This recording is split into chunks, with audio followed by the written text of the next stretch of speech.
Today, I'm going to go over 3 seemingly different issues that all ended up having the same root cause. Fuel pressure dropping to 0, the ECU not powering up, and later, a brick wall feeling with the car going too lean. I'm not going to tell you that this was a quick fix, because it wasn't. It took quite a few hours over the course of a few days to ultimately figure out the problem. And I'm going to take you through that process right now. The fuel pressure issue was the first thing that forced my hand. It would randomly hit 0 and cut out. So I did a temporary fix just to keep testing the car. I disconnected the PWM control so the pumps run at full speed. That let me rule out pump control while I focused on the known problem at the time, the car not powering up. This is not the final solution for the fuel pumps. I'm coming back to the controller wires later once everything else is resolved. At this point, I didn't even know about the AFR issue yet. The main problem was simple. Ignition on, and the ECU wouldn't turn on. So I stopped bouncing around and started diagnosing in order. When an ECU won't power up, the first thing you think is relays or power feed, so that's where I started. I checked the Mazda main relay, I tested it and ruled it out. Then I moved to my own main relay setup in the back of the car. I ultimately didn't need this relay anymore, so I took this opportunity to remove it and eliminate it as a single point of failure. After that, the power side still wasn't making sense, the ECU still wasn't powering on, so I stopped chasing a potential power problem and moved on to the grounds. The ECU has 6 grounds in the harness, so I tested all 6. One by one, I checked resistance from each ECU ground back to chassis ground, and they weren't all the same. None of them had an acceptable resistance. That's when it clicked. If the ECU doesn't have a clean ground path, it can act dead. Or it can turn on but read sensors wrong. Or it can reset under load. Ground problems can look like a lot of different problems, so the next step was fixing the ground path that was wrong.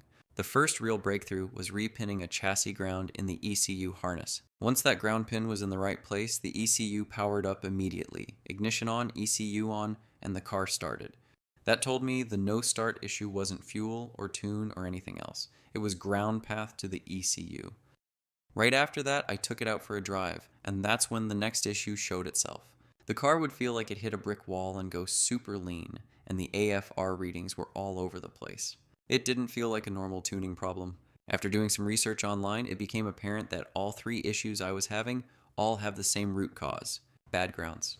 At this point, I had fuel pressure dropping out earlier, the ECU not powering up, and now weird AFR readings. 3 different problems, but one common theme. The car's ground setup wasn't solid, so instead of fixing one wire and hoping, I decided to completely redo the entire ground system properly.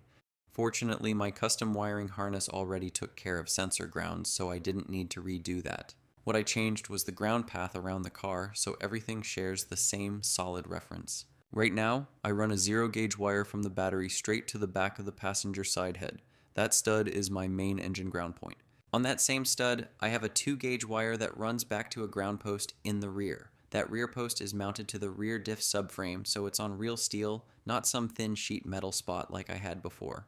And that same stud at the engine is also where the ECU harness ground is located. From the rear ground post, I run another 2 gauge wire over to my fuse block ground and my ground bus, so the back of the car has a clean place to ground, and it all ties back to the engine and battery the right way. Then up front, I added a 2 gauge wire from the front of the passenger side head to the strut tower as a bond.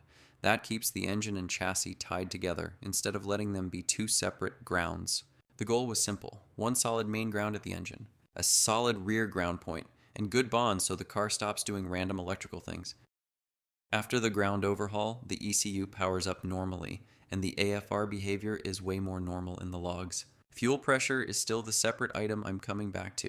Right now, the pumps are running steady with control wire disconnected while I validate everything else. Once a little bit of time passes to validate everything, I'll reconnect the PWM wires for the fuel pumps.